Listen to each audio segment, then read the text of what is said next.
The news hit the food industry like a thunderclap. Overnight, what seemed like a stable, well-oiled machine was thrown into chaos.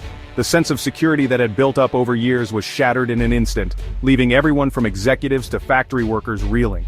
The shock was immediate and palpable. Workers on the production line froze, their routines interrupted by uncertainty. The hum of machinery gave way to anxious whispers as the reality of the situation began to sink in. Newsrooms buzzed with urgent updates, headlines flashing across screens. Tariffs rock food industry, supply chains in jeopardy. The story dominated the airwaves, and the sense of crisis spread far beyond the factory floor. New tariffs were suddenly announced, sending shockwaves through America's largest food producers. Shipments that once moved seamlessly across borders now faced delays, inspections, and mounting costs. For giants like Tyson Foods, the stakes were immense. Their global supply chains, built over decades and spanning continents, now faced disruption overnight. Every link in the chain was under threat, from sourcing raw materials to delivering finished products. Executives scrambled to grasp the full impact. This wasn't just politics, it was a direct threat to their business. Boardrooms filled with tense discussions, as leaders tried to predict what would come next and how to shield their companies from the fallout. Companies like General Mills, Coca-Cola, and Campbell's all braced for higher costs on everything from aluminum cans to imported ingredients. Every product, every process, was suddenly under scrutiny as companies calculated the new cost of doing business. The immediate fear, shrinking profits, and the risk of alienating customers already squeezed by inflation. Shoppers, already feeling the pinch, now faced the prospect of even higher prices and empty shelves. The industry was forced to confront its vulnerability. Global trade, once a strength, now looked like a liability. The very systems that had enabled growth and efficiency now threatened to unravel, exposing weaknesses few had anticipated. Phone lines buzzed as companies rushed to adapt, knowing the era of predictable trade was over.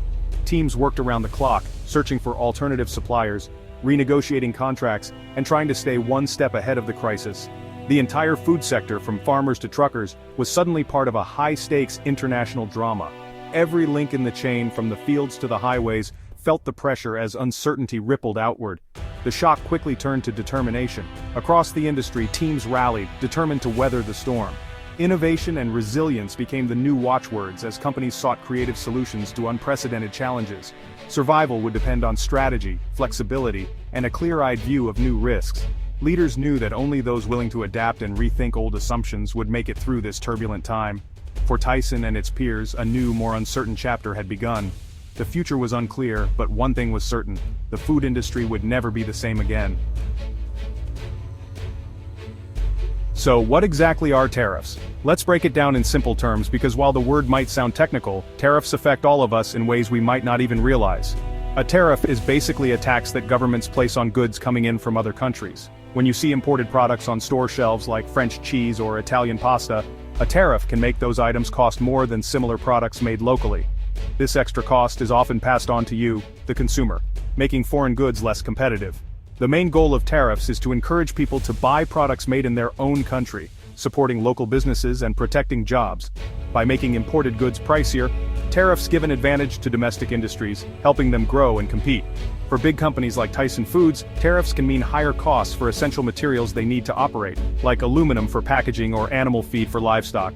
These costs add up quickly. Imagine a local bakery suddenly having to pay more for flour because of a new tariff. Their expenses rise, and unless they raise prices, their profits shrink. It's a chain reaction that can affect everyone from business owners to employees to customers. But there's another side to tariffs: retaliation. If the US puts a tax on Mexican steel, Mexico might respond by taxing American pork or other products. This tit-for-tat can quickly escalate. Suddenly, American products like Tyson's pork become more expensive in foreign markets.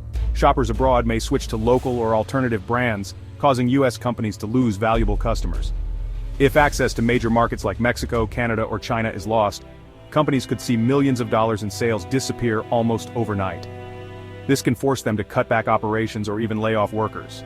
Tariffs don't just disrupt business plans, they can threaten the very livelihoods of American farmers and factory workers, especially in rural communities that depend on exports. For food companies, tariffs aren't just abstract government policy, they're a direct challenge to staying competitive in a global marketplace. Every new tariff can mean lost opportunities and shrinking profits. Retaliatory tariffs can devastate exports, undoing years of hard work spent building relationships and opening new markets around the world. The stakes are high, and the risks are real. For many, it's not just about numbers on a spreadsheet, it's about jobs, families, and entire communities.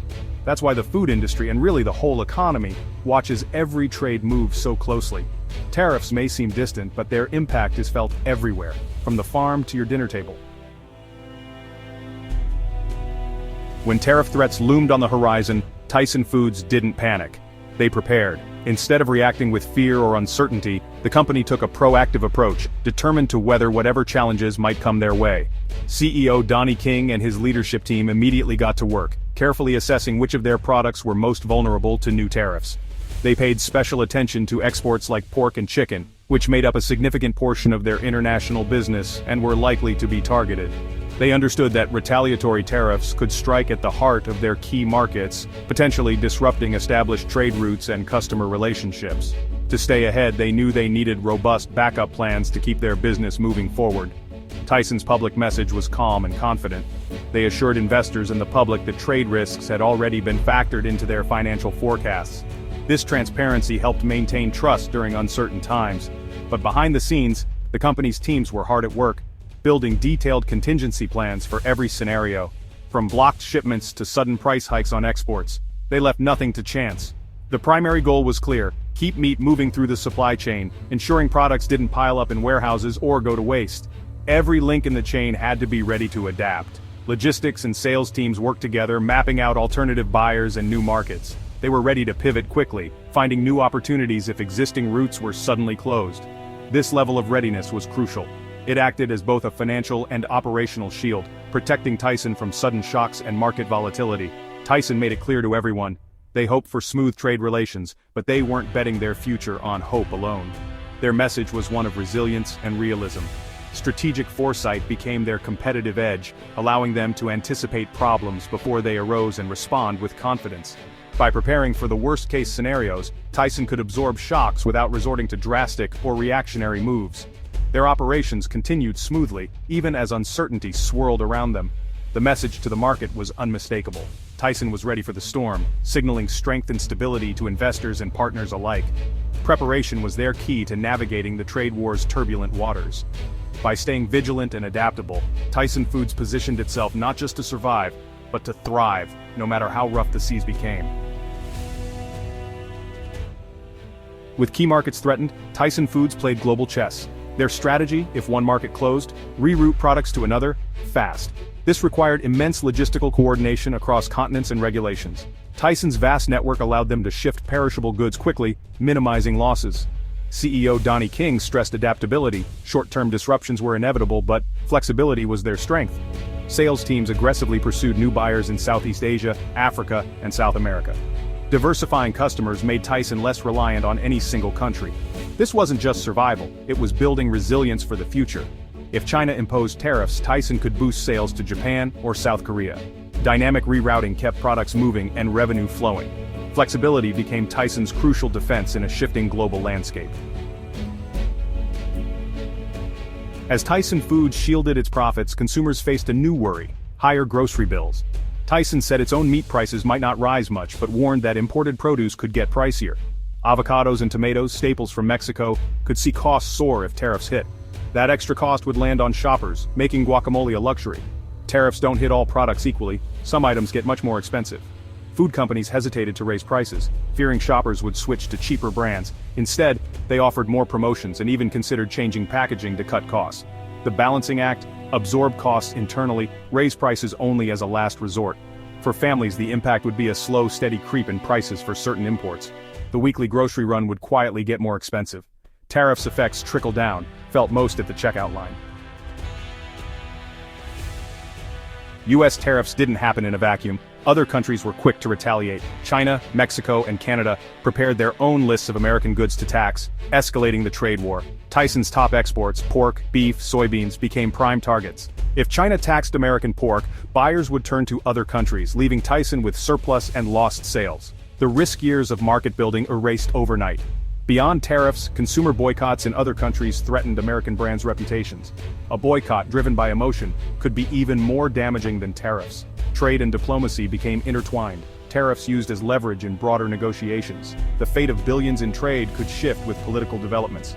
For Tyson, this meant tracking not just economics but global politics.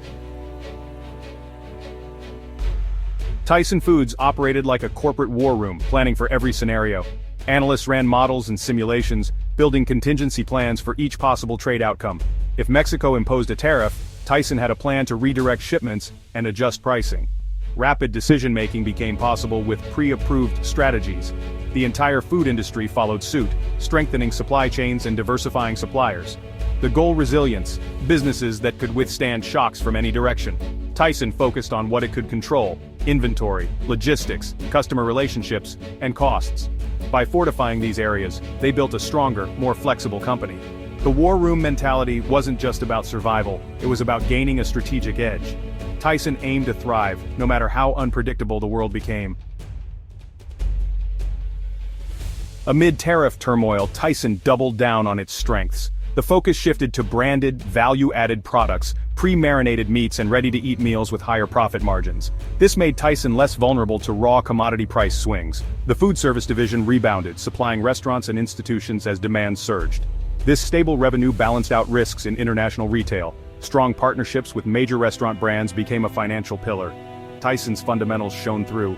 Sales hit $13.6 billion, the best quarter in years. Success came from solid execution, not just dodging tariffs. Innovation and meeting customer needs drove long-term health. By focusing on core principles, Tyson aimed to thrive, even in unpredictable times. Looking ahead, Tyson's vision is built on resilience and growth. The tariff scare reinforced the need for strategic diversification, expanding in emerging markets worldwide. A broad global footprint cushions against shocks in any one region. Innovation is key. Tyson invests in new products, including plant-based proteins and healthier options. Staying ahead of trends builds brand loyalty and future-proofs the business. Strengthening the supply chain, making it efficient, sustainable, and transparent, is another priority. Technology helps Tyson track products and reduce environmental impact. A robust supply chain means faster, smarter responses to disruptions. Tyson's message: adapt, innovate, and diversify to stay strong. With this strategy, Tyson aims to lead the global food industry for decades to come.